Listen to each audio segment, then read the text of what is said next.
Hi, I'm Dylan, And I'm Ryan. and we are some brothers. Yeah. Welcome back to another big book haul Yeah. video. Big one.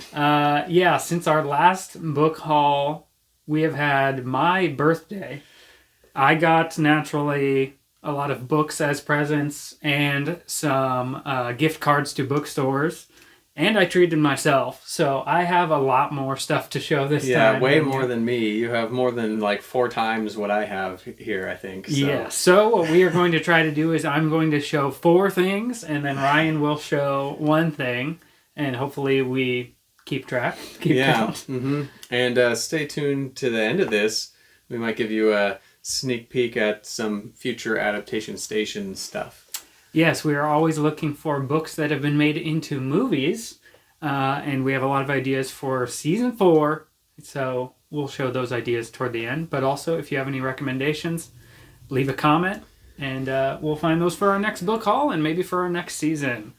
Okay, I'm going to go first. And also, before I had my birthday, right after we filmed our last book haul video, we exchanged Christmas presents with each other. So the first thing I want to show is Ryan got me The Ferret, the first 10 comics in the Ferret comic book series.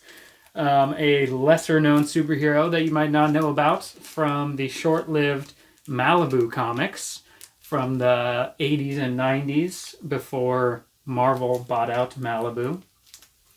The Ferret is, if I could compare him to Marvel characters, he's kind of a mixture of Wolverine with Spider-Man because he's got like animalistic powers like Wolverine, but then he's more agile like Spider-Man. He's like slender and flips around and stuff. And I already read through them all. I like this series. These are underrated for sure. That's my number 1. Keep count. Number 2 is a collection of poetry called Desire Museum by Danielle Cadena Deulin. Sorry if I'm pronouncing it wrong. This one was a new release 2024 that I picked up just because it's a new collection of poetry. And I really liked it. There's some puzzle-like poems in here that are hard to understand, but then there's some other ones that are just straightforward emotional poems about desire. So that's interesting. I kind of have strayed away from reading newer poetry more recently. It's something I probably would like to get more into again. I could pass some off to you because I still do my thing occasionally where I review new book releases. Which my next one is also another one of those called The Bullet Swallower by Elizabeth Gonzalez James. I told you about I remember you talking about this one. Yeah, this one's a new release, Western. Mostly about this one character, Antonio Sonoro. In 1895, he goes up from Mexico into Texas to steal some gold, but then the police find him and kill him, or so they think. They shoot him, but he doesn't die somehow. They shoot him in the face, and he comes back to life, so they call him the Bullet Swallower, because it's like the bullet went down. So he goes on a revenge spree and tries to kill all the cops in Texas that killed his brother and tried to kill him. And I mentioned to you that I liked that storyline, but not the other storyline. There's a whole second timeline where his ancestor is learning about his family history, which I could have done without. I mean, the Western storyline's cool enough. Okay, that was 3. So I have one more, and then I'll go. Then yours. Okay, maybe kind of similar. I picked up this graphic novel called Seis Cuerdas, Defender of Mexico. Kind of like a Captain America character, but for Mexico. He's this mariachi musician that secretly turns into a superhero at night and tries to stop the drug cartels in Mexico. It was alright. Kind of funny. All right, my first one is book of poetry, Robert Hass, Praise. I think it's his second one, his second collection. I am kind of, I guess, trying to read all of them, all of the Robert Hass stuff. I'm not that far away, I think. He doesn't have like a whole bunch. So I've already read a lot. I have read this one already now since I got it, and I liked it. That's my favorite one. This is your favorite one? That's my favorite. I don't know that so far this is my favorite one. I think maybe I liked Sun Under Wood better than this one. My next one is actually two next ones.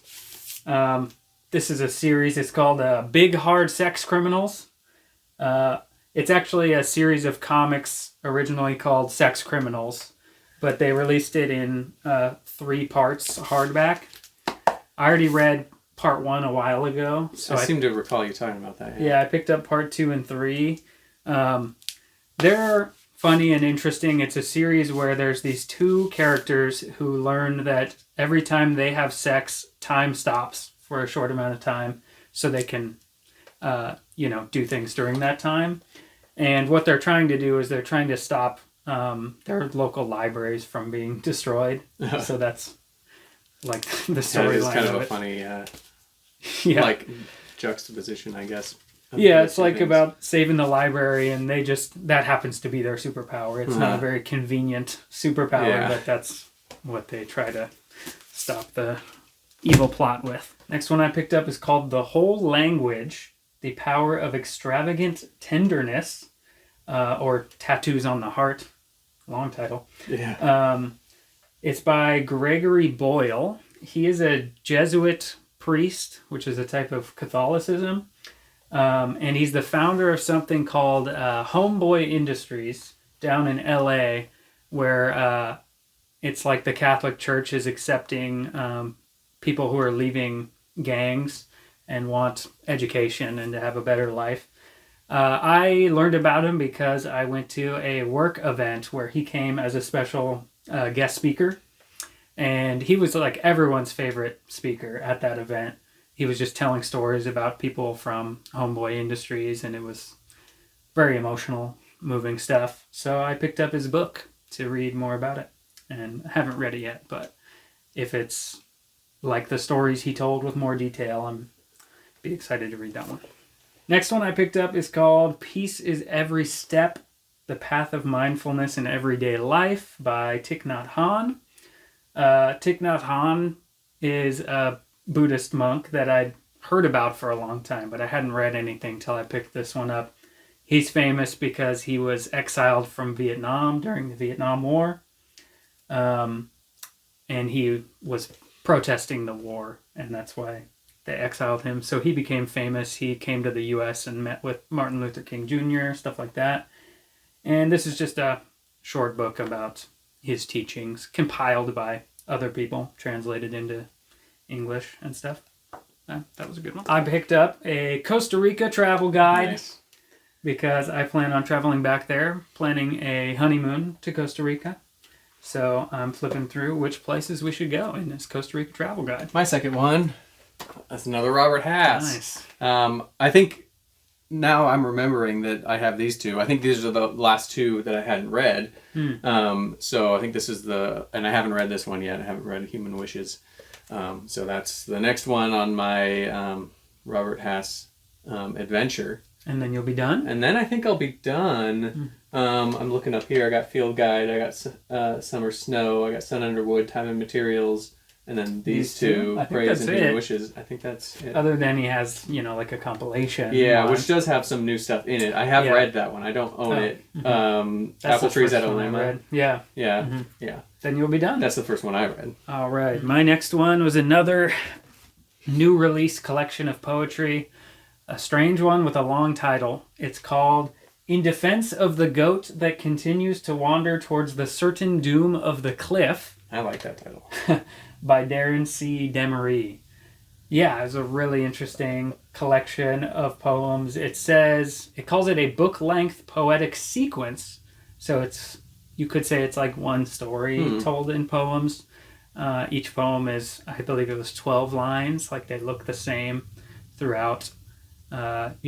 It's interesting, and you seem interested, so I could just pass it off to you. Each poem is only 12 lines? Oh, interesting. Yeah, they're like all the same length, but other than that, there's no set form or rhyme. I see. Yeah, and they don't have different titles even on each one. It's just, kind of like old epic poems where it's like an ongoing story, but it's very abstract, so it doesn't feel like one little fairy tale story. All right, that was one.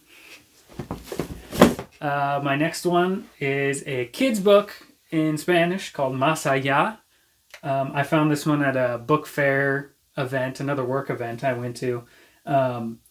This is about animals in a circus that are walking on the wire. What's that thing called? The tightrope. Tightrope.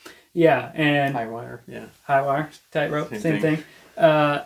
One by one, they're walking across it, and they fall off. And each time they fall off, it shows like where they end up. And it doesn't say it explicitly, but each place they fall to is exploring different religions and cultures' views of the afterlife. So it's like exploring different ideas of what happens after you die. That's interesting. Interesting for a kid's book. It doesn't say it explicitly, and then at the end, not spoiler, but it's a little picture book. Yeah. At the end, it shows them all back together, like in casts and stuff. So like they didn't really die. Yeah, they had near-death experiences. Yeah, and I really liked it because it doesn't tell you which one to believe. At the end, it's like, and what do you think? And then it ends. So yeah, that's interesting. It's pretty unique for a kid's book. We're getting into ones I got as gifts for my birthday. This one is called The Diary of a Bookseller by Sean Bythell.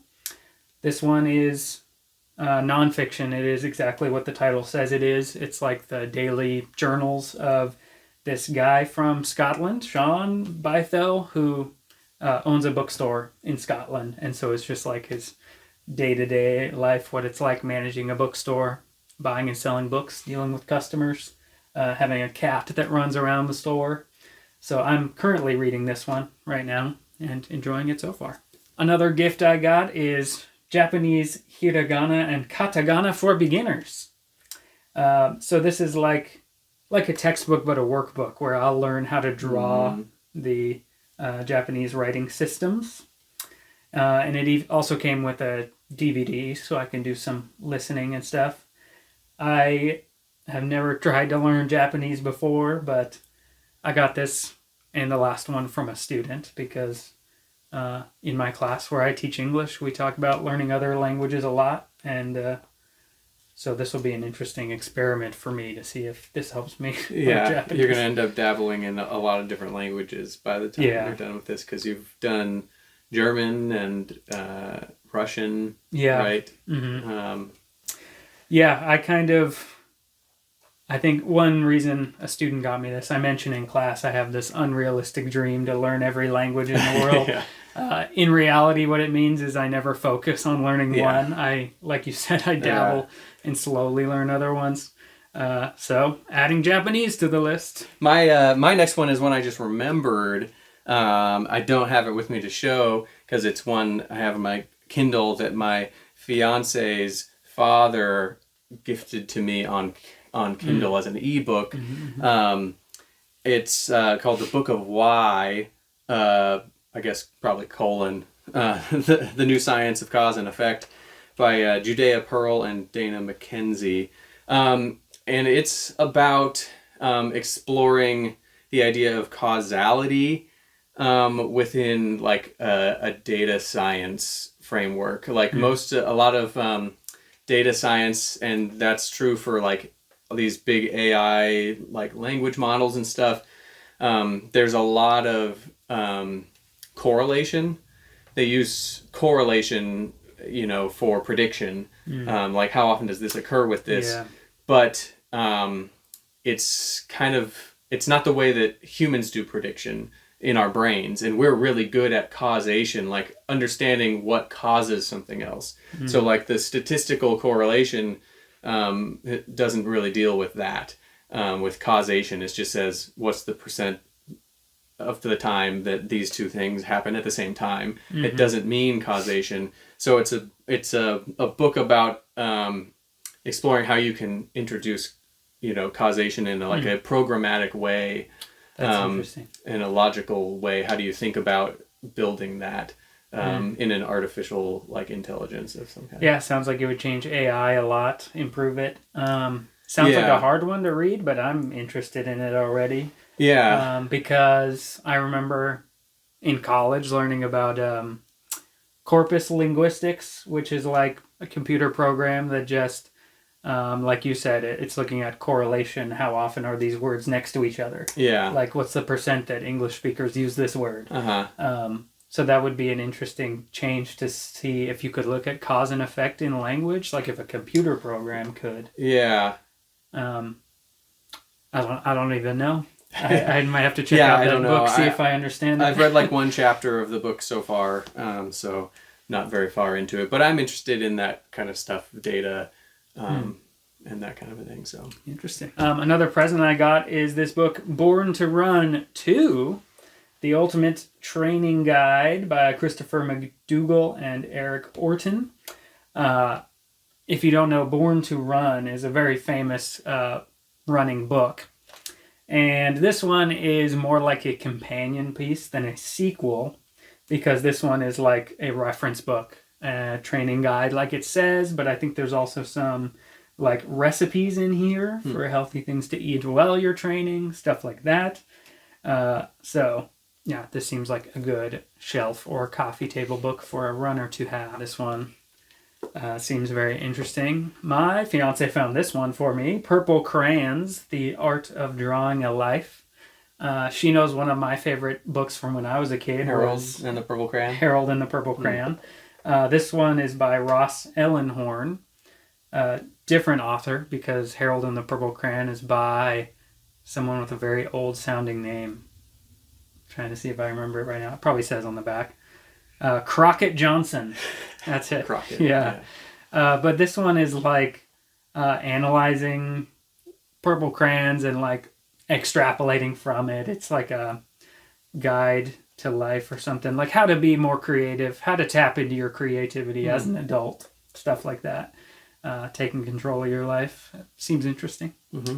And the author is a PhD of something. Mental health, psychiatry, stuff like that, which is cool. Also, side note, I recently saw a trailer. They're making a movie of Harold and the Purple Crayon. Wow. Huh. So I'm excited for that. I like when they make kids' books into a movie. It's interesting to see how they do it. Next book, number 3, is a book called Ramona by Helen Hunt Jackson. I have not read this one, but it is somewhat of a classic from the 1800s. I don't know if I could find a year on it.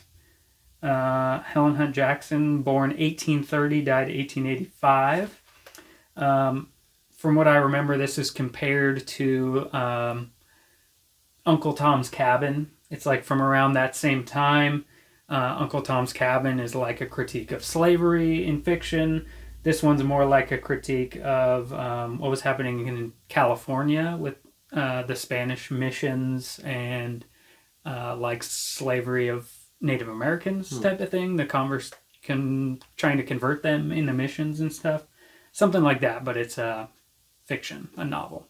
So, seems interesting in terms of U.S. history. Another kind of kids book, but also an adaptation in a way. This is the poem Stopping by Woods on a Snowy Evening by Robert Frost, but illustrated into like a kid's picture book by Susan Jeffers. This is an interesting cover.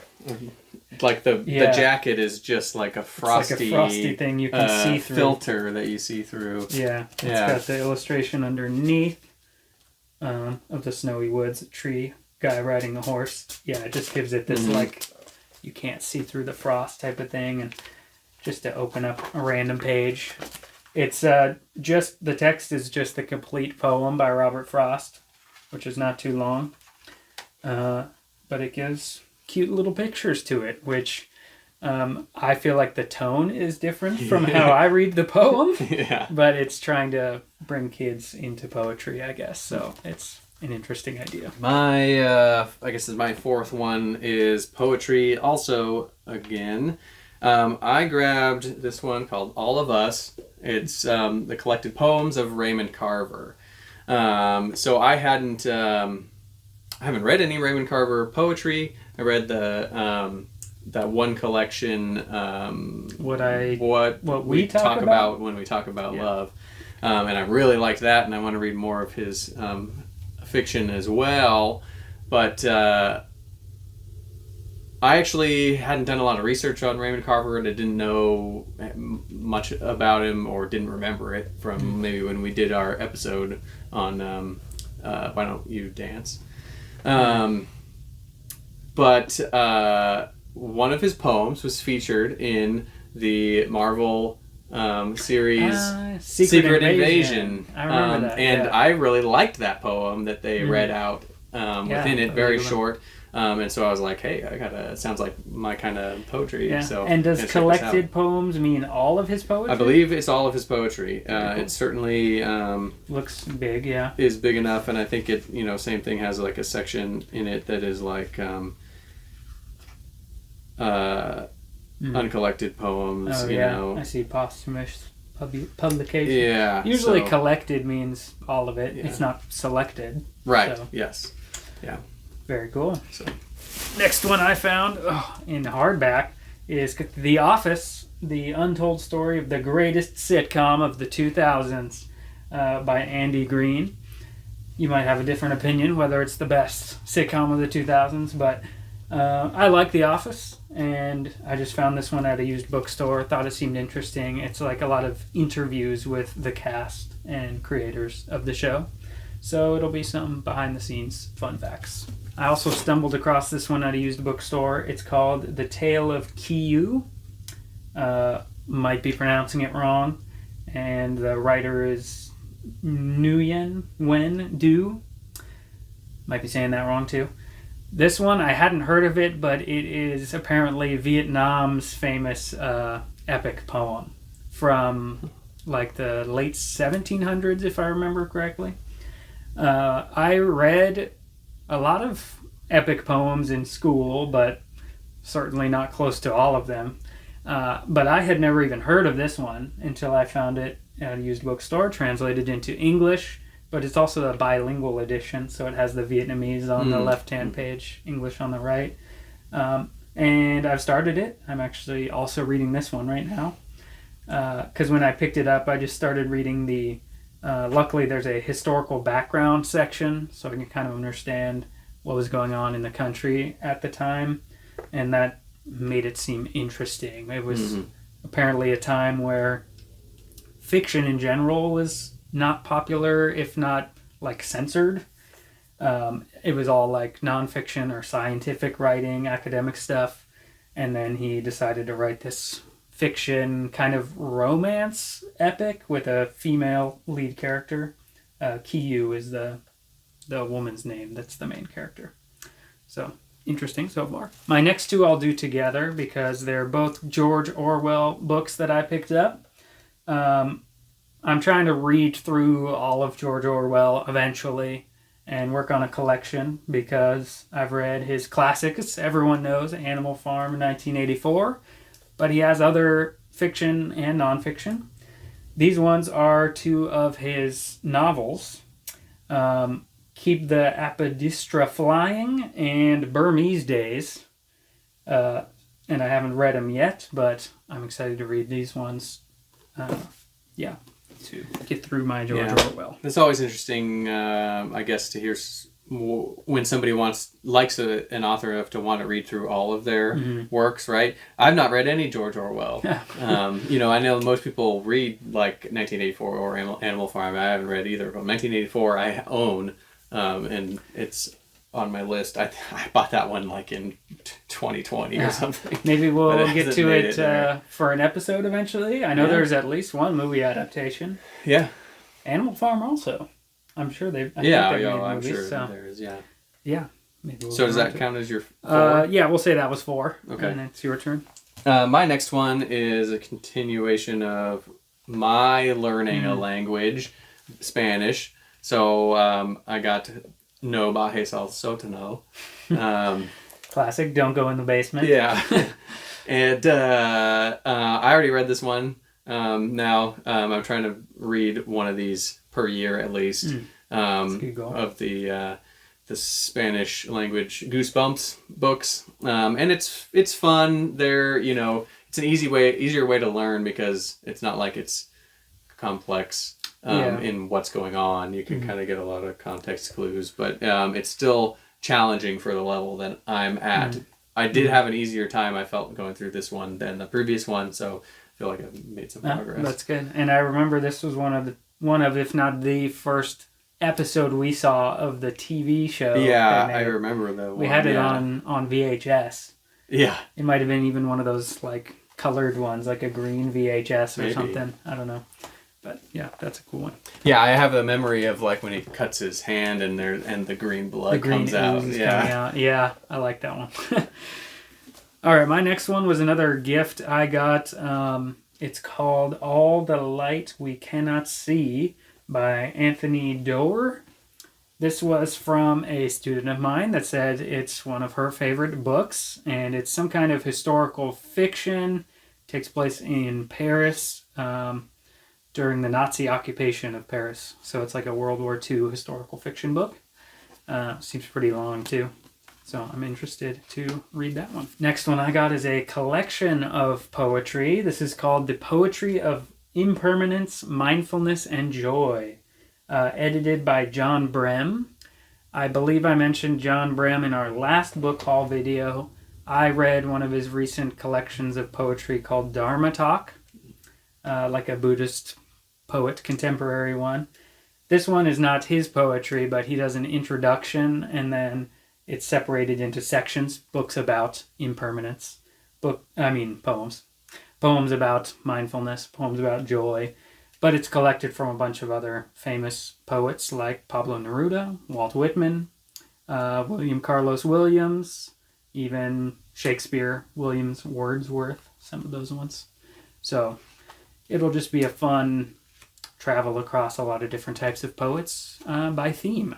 I found actually these next two in one of those little free libraries. The lending libraries. Yeah, the lending libraries. This one's called Caddy Woodlawn, A Frontier Story by, I can't read the author's name here, Carol Ryrie Brink.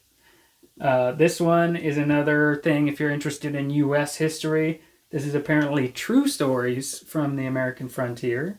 Caddy Woodlawn was the author's grandmother, great-grandmother, something like that. So there's tales from Wisconsin area, like the, what do you call them by then? They're not pilgrims anymore, but like the... Settlers? Yeah, the settlers and the native people interacting at that time in the American frontier.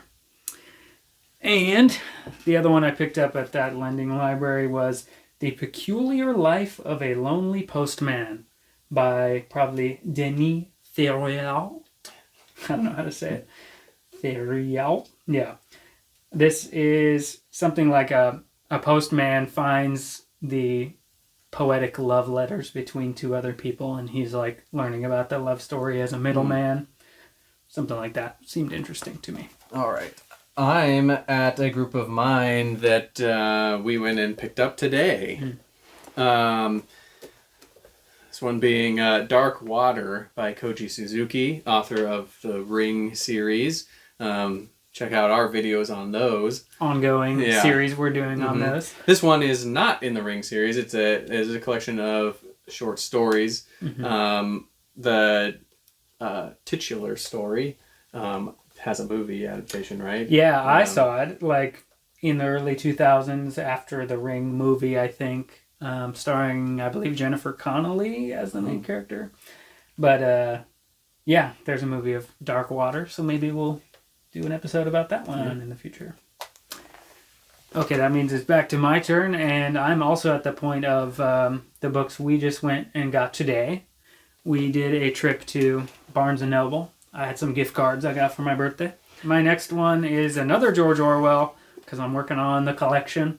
I already listened to this one in audiobook format. It's Homage to Catalonia. This is one of his nonfiction books. Fun fact about me, I only listen to nonfiction on audiobooks. I never listen to fiction audiobooks. I don't know why. I can't get into it.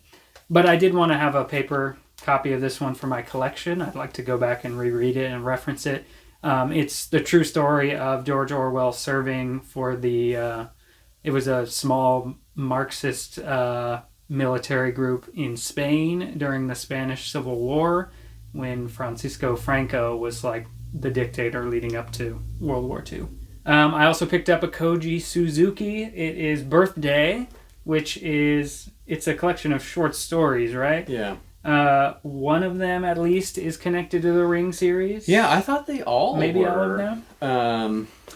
Yeah, that was my understanding. Oh, yeah, it looks like they're all connected, yeah. But like following different characters. Mm-hmm. And that's the reason I got it, is because we are working through the Ring series and putting out an episode of it so far every Halloween. So stay tuned. We will get to Birthday eventually. Okay, my next one is another Paul Tremblay. I think I had one of his probably in our last book haul. Was when I had A Head Full of Ghosts. I finished that one. I liked that one. I like the ones I've read so far. Cabin at the End of the World. Yeah. Our episode is out already about that one. Go check it out. So I grabbed another one, Survivor Song. And this one is like about a virus that's going around Massachusetts. It's kind of like a rabies virus, or spread by saliva. Animals and humans, lose their minds and bite people. So cool. Seemed kind of interesting. Zombie-like. Yeah. Yeah, cool. I need to check out more of his too. I liked Cabin at the End of the World. My next one is This Side of Paradise by F. Scott Fitzgerald. F. Scott Fitzgerald is the author of The Great Gatsby, one that a lot of American teenagers have to read in high school English classes. And I've read only The Great Gatsby by him, but I've read it more than once and I really like it. So I want to check out another one of his books. And the next one I picked up is Netochka Nezvanova. Netochka Nezvanova. Still practicing my Russian. This is by Fyodor Dostoevsky. The name is kind of like this girl's name, but it means like nameless nobody. And apparently this was his first attempt at writing a novel, and he planned to have it be a bigger novel, and this was going to be part 1. But he was young, he never finished it, and he was, it says, exiled. I don't know a lot of the history behind it, and I've never read Dostoevsky. This will be my first attempt, but he was exiled to Siberia for revolutionary activities in 1849, so he never finished the whole saga this was going to be, but something about a little girl with terrible parents and being moved to some other family and dealing with the trauma, something like that. I don't think Russian literature is known for being happy stories, so we'll see about that one. Your tower of books where you're putting is about to fall over. I saw it wavering there. Yeah, I might make a second stack. My next one here is the novel Poor Things, which I did not know that the movie that came out was based on a book. Yeah, me neither. I did see it. I did like it. It's very weird. Very strange. The kind of one where it's like, it's very strange, and I don't know if I want to like recommend it to people just in general. For the average moviegoer? Yeah, I think definitely not for the average moviegoer. But Emma Stone, I think, won an Oscar for it. I think she won Best Actress for this, for her role. But it's a book from 1992, actually. Oh. And it is basically about it's kind of like a Frankenstein story, where this doctor, like, at least this is, I didn't read this, how much is the same, but in the movie, the premise is basically like this woman kills herself, or like she jumps off a bridge. She was pregnant. He takes the brain from the baby and puts it in the woman. What? And then she has to grow up, like, and find herself in the world, kind of. Grow up with a She baby ends up- mind in an adult body. Kind of, and she ends up leaving, him and going around the world kind of like Frankenstein's monster does, and he's like learning about the world and stuff. So I liked that part but of it's Frankenstein. The it's book. sort of as more of like a feminist version of that, So Sounds kinda- interesting. yeah. I haven't watched the movie, so we could even potentially do an episode on it eventually. Yeah. If I read it first. Cool. My next one is another Russian novel, Pale Fire by Vladimir Nabokov. For some reason, going through school, even though I studied literature, I never read anything Russian.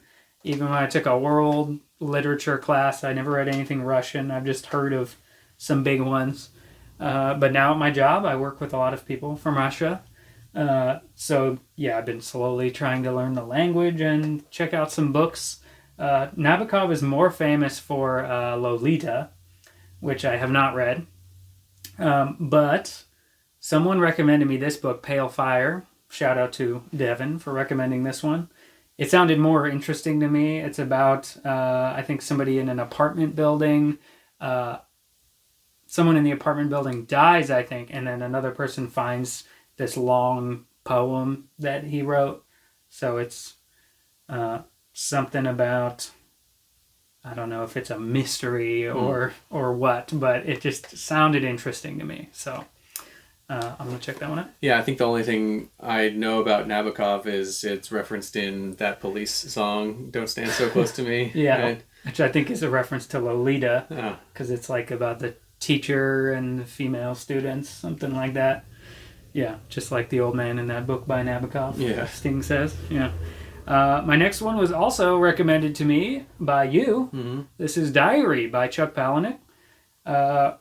Ryan mentioned this in a video we made about books that should be made into movies.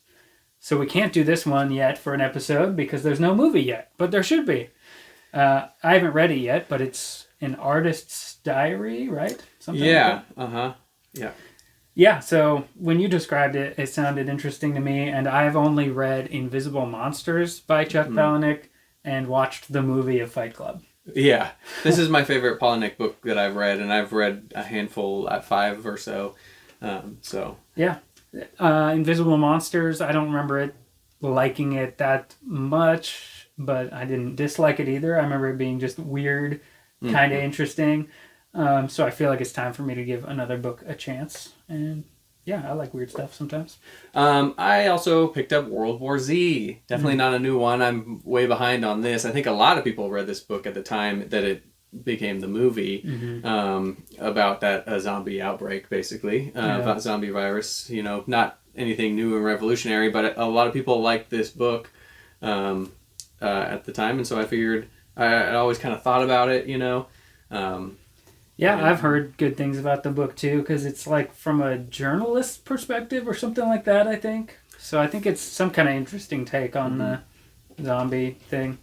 Oh, it says an oral history of the zombie war. Yeah. Interesting. Cool. Yeah, that was good timing the way we did that. That was my last one from our latest book trip. But I have a couple of other things. You have a DVD, right? Yeah.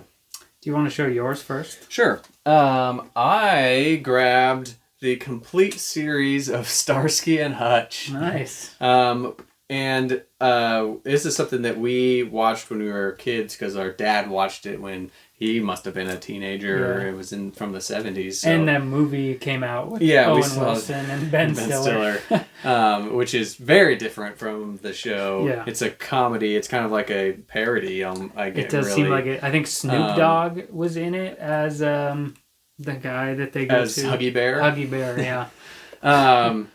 But I remember liking it, watching the TV show when we were kids. Cool It was kind of a fun series. buddy cop drama. Yeah. And so I just grabbed it to, like, every once in a while, maybe I'll watch a little bit of it. I don't think we owned the full 4 seasons. I think we had, like, the first 2 or something. Sounds about right. And it looks like it was kind of hard to find this. It looks like most of the places they sell just the first 2, and I think it's because the second 2 seasons are not as good.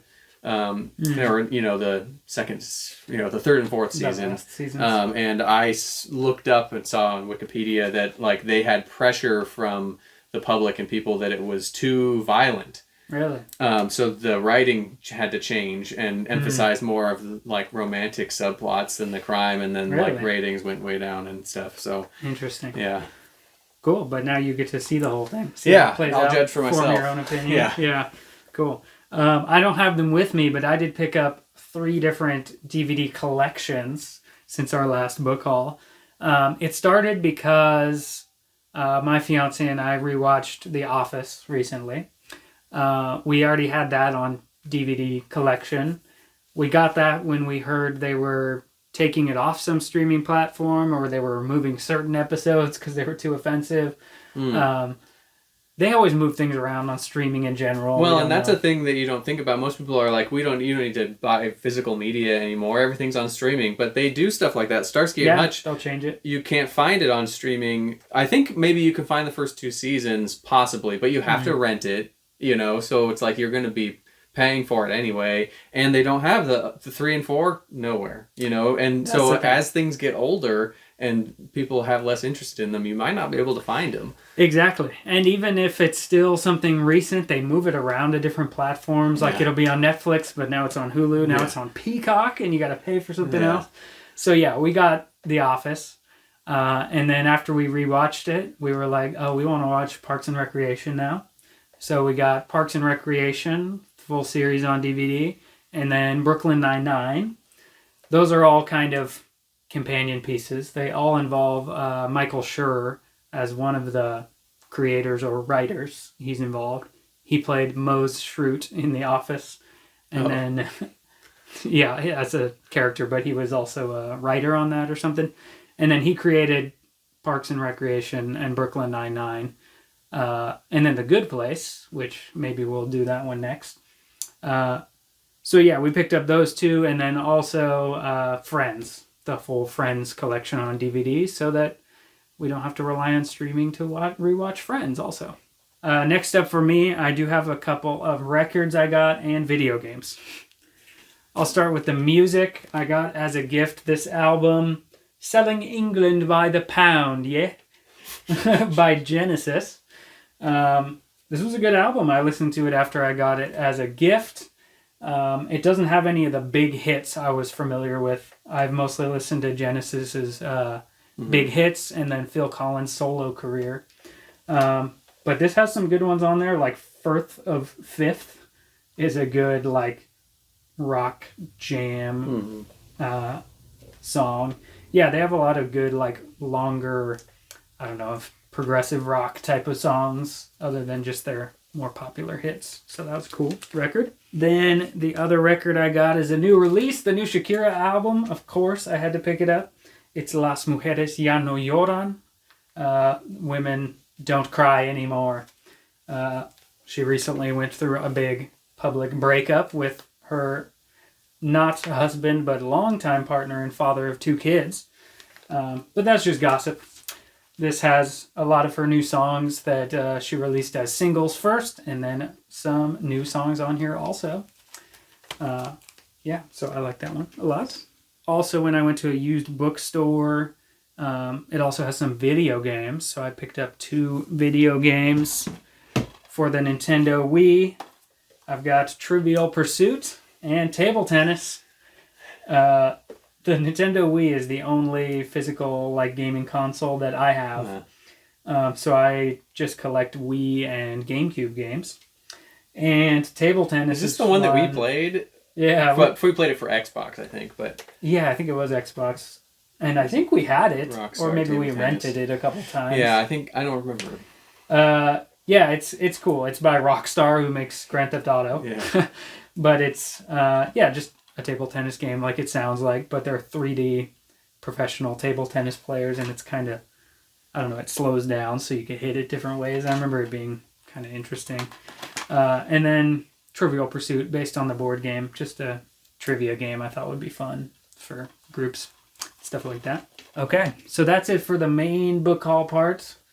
Thank you for sticking around. The last thing we wanted to do is tease some books that we might read for season 4 of Adaptation Station. We're just basically both going to kind of show here, and if we have like different versions of a cover, we'll, bring them out. Yeah, this one, the first one, is Kingsman, The Secret Service. I was only able to find this graphic novel or comic book collection with the movie cover version. That's the one I have too. The movie with Samuel L. Jackson. It doesn't say their names on it. Colin Firth. And some other British people. Michael Caine. It's kind of like a James Bondy type of spy thing. Then Beloved by Toni Morrison. It's a classic American novel here. Toni Morrison, super famous, so Beloved. Then we've got The Road by Cormac McCarthy. Yeah, I have the movie version of the paperback. Yeah, cool. I've got just the black cover, white text version. Of course we did All the Pretty Horses by Cormac McCarthy before, so we would like to do another one of his that's been made into a famous movie, The Road. I picked up Killers of the Flower Moon. In our last book haul, Ryan found a copy of this one. It was made into a famous Martin Scorsese movie recently. So, we might do that one. I picked up a copy of A Midsummer Night's Dream. We usually do a Shakespeare and a modern, reimagining type of movie every season.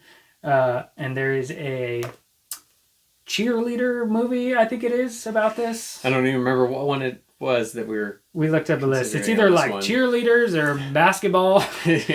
Yeah, there's some kind of modern movie of this one, so I wanted to pick that one up. Next one, Congo by Michael Crichton. We got to do another Michael Crichton. We did Sphere. That was one of our favorites, both of us.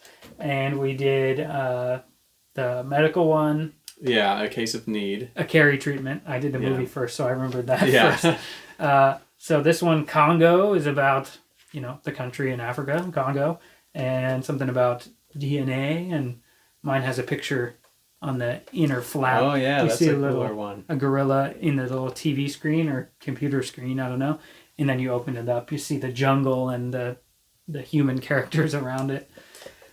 So that's cool. Then Fahrenheit 451 by Ray Bradbury, another famous American novel, dystopian future type of book from the 50s, of imagining a time when it's illegal to read or even own books, and firefighters don't put out fires, they start them. So there's that one. And then, boring cover to show, I have a copy of Animal Husbandry by Laura Zigman. And this one's kind of a... Don't have the dust jacket on this. Yeah, I have a copy somewhere that's not here, but kind of a romance book. It's turned into a movie with a different title called Someone Like You, starring Hugh Jackman. So maybe you've heard of it by that movie title. Actually, the main character is a woman, and I don't remember the actress's name. I only remember Hugh Jackman's in it, so I'm sorry to... insert her name. We'll put it on the screen or something. We'll call it the Jackman effect. Hugh Jackman's in something, you're going to remember that he's in it. Exactly. Yeah, but he stole yeah. it. So that's it for this book haul. That was a big one. That was a big one. I got a big stack in front of me. You can't see it, but it's like a Jenga tower. So thank you for watching this book haul. As always, tell us which one we should read first. We got way too many books. Recommend some book to movie pairs you want us to do for Adaptation Station. And like this video if you liked watching it. Subscribe to the channel if you want to see more things like this. We're always doing more. And we'll see you in the next one. Bye.